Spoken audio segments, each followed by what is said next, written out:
Hi, everybody. Meteorologist Joe Cioffi. Weather in 5 days in 5 minutes, brought to you by Omni True Value Hardware at 1226 North Wellwood Avenue in West Babylon, your go-to place for winter cleanup stuff if we ever get a winter system to move through here.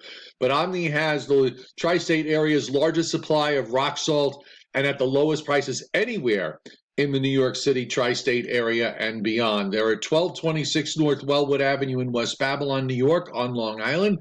The phone number is 631-756-1125 for the best prices in town, and the website is omnitruevalue.com.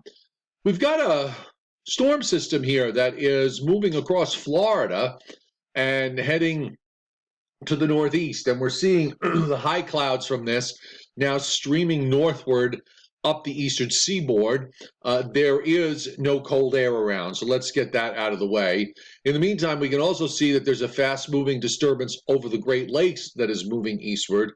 These two systems are going to remain unfazed until this thing is well out to the northeast. So if there were any chance of any cold air coming, it would have to be with something from this northern feature getting involved and getting involved very, very quickly. And that's just simply not going to happen. But I think for the rest of the afternoon, we should be in fairly good shape. We're looking at some rainy weather in Florida, particularly in southeastern Florida and over the Keys, where we've got some severe weather, or at least we've had severe weather earlier and continue to see it going into this afternoon. A weather front moving offshore, and then you can see the rain that is advancing slowly northward through South Carolina, North Carolina, also seeing rain back over through much of Georgia. Now, much of this is going to pass to the east, and I'll take a look. I'll bring you up on the surface map, and you can see from our latest surface map plot, which was from 10 a.m. Eastern time. We have a low sitting south of Tampa, moving to the northeast. Another low is actually trying to form off the east coast of Florida. So this is the system that we're talking about here. And the Great Lakes system is also evident on the surface map. And we're kind of sitting in between the two of those in a rather uninspired, let's call it an uninspired and uneventful air mass with temperatures that are basically running into the 40s, and we're probably going to top out into the 40s. Over the next 7 days, in terms of preset, I just want to show you not a whole lot.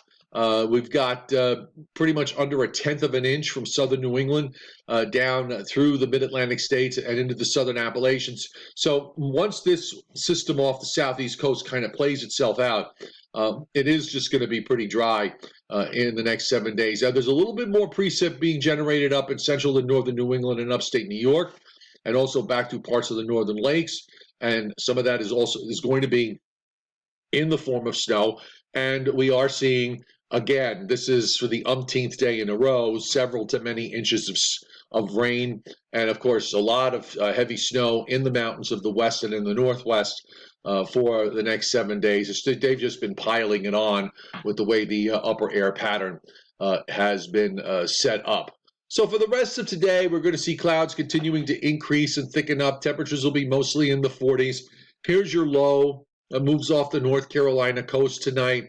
We're going to be on the far western edge of this. So tomorrow morning, we could see parts of, well, at least overnight, southeastern Virginia, eastern North Carolina, southern part of the Delmarva Peninsula getting clipped with a little bit of rain. GFS is also picking up on a little bit of rain forming over northern New Jersey during the overnight hours. And you can see that there's this sort of west hanging band here for tomorrow morning, but that pulls away as the low moves out.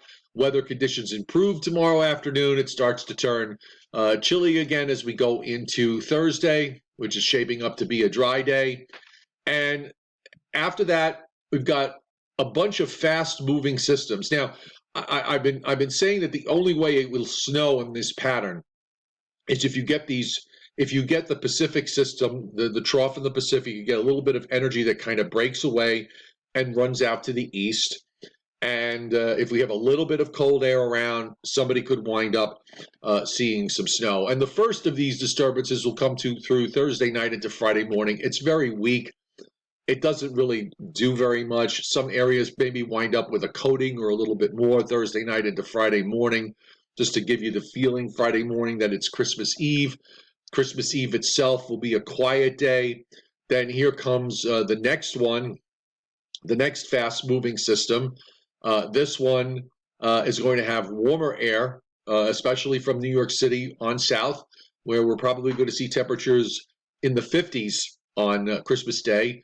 There's a little bit of snow going on in parts of upstate New York and into central New England here, Friday night into Saturday morning, so giving a little bit of a white Christmas look for that area. Then that moves out. Then we've got a low that's coming out on Saturday in northern Missouri that pushes eastward. No cold air ahead of it, so we'll probably see some rain Saturday night into Sunday morning. And the backside drops southeastward, pulling down some colder air for upstate New York, for the middle and upper Hudson Valley, maybe for northern Connecticut and on up into central New England for Sunday or late Saturday night, early Sunday morning. And then that pulls away. And then we're dry and colder for a day or so into early next week. And then we'll wait for the next weather system that'll probably come along about the middle of next week. And here too, it's the same story. Some rain. There's a little bit of frozen precip on the northern fringe of this as it starts, but it's mostly a rain affair. So it's an easy pattern, just timing out these weak weather systems that'll be going through. Otherwise, there's nothing major going on, and certainly nothing that's going to be getting in your way of your travel plans for Christmas Eve or Christmas Day. Weather in 5, brought to you by Omni True Value Hardware at 1226 North Wellwood Avenue in West Babylon, New York, 631-756-1125 for the best prices in town. OmniTrueValue.com is the website. We've been kind of using the second half of Weather in 5 lately as a way of taking a look at the longer range as far as the upper air pattern is concerned, and a few of you have mentioned that you kind of like that, so I'm going to keep it going at least through the winter months. And there's really no change. One of the things in most years, there's usually some kind of variable in the pattern that allows for things to change as we move along. But the last week or so, it's been pretty much the same. You can see the deep trough in the west. There's a low east of Newfoundland that's just kind of barely holding on, where we get these shots of colder air coming in from time to time, lasting for a day or so in the northeast, and that pulls away. And you'll notice that next week the southeast ridge pops its ugly head. We still have troughing in the west. And as we head out into the longer term, the GFS is doing exactly what it's been doing every day for the last 2 weeks. It waits until day 14, 15, or 16, the last 3 days of the long-range period, to dislodge the trough in the west and move it eastward and usher in what looks like could be a pattern change. But the problem is it never gets beyond days 14, 15, and 16. It's always on the last 3 days. So we've basically started seeing that about 2 weeks ago. And here we are 2 weeks later, and we're still in virtually the same place. So I don't expect any major changes to occur in the overall pattern for the next couple of weeks. And just real quick, in terms of the teleconnections, the NAO, which is going to actually go to the neutral line in the next couple of days, will go negative over the weekend and into most of next week. Kind of trends a little back to the neutral line toward the end of the forecast period. But you know what? The NAO actually hasn't really done anybody any good from the standpoint of winter weather. And with respect to the Pacific North America Index, or the PNA, which is our big problem here, the trough in the west is strongly negative and stays that way into next week before we start to see the PNA come up a bit, although there's a wide range in terms of what the members are doing. Some actually bring it up to the neutral line and go positive, but the rest keep it mostly negative. And the Arctic oscillation, which looks at pressures in the Arctic region higher than normal, means a negative reading here, and that's theoretically supposed to displace cold air southward, except it's not displacing it into the eastern United States. You can see the AO is strongly negative into next week. And then right around the arrival of the new year, we start to see that trend back to the neutral line. So look, the bottom line is what we have right now is just simply not good for winter weather. So you might as well let the teleconnections change and see where that takes us. Not that we can, we have any control over that. They're either going to change or not change. But as I said, the next 2 weeks, I really don't see any big changes going on in terms of the long range weather. The Joe and Joe Show tonight at 8:30 Eastern Time. So be sure to tune in. We will go through all of this and more. You may have noticed I'm a little peppier today because I'm feeling a lot better. Seems like I took a big step in terms of improvement. My meds are kicking in.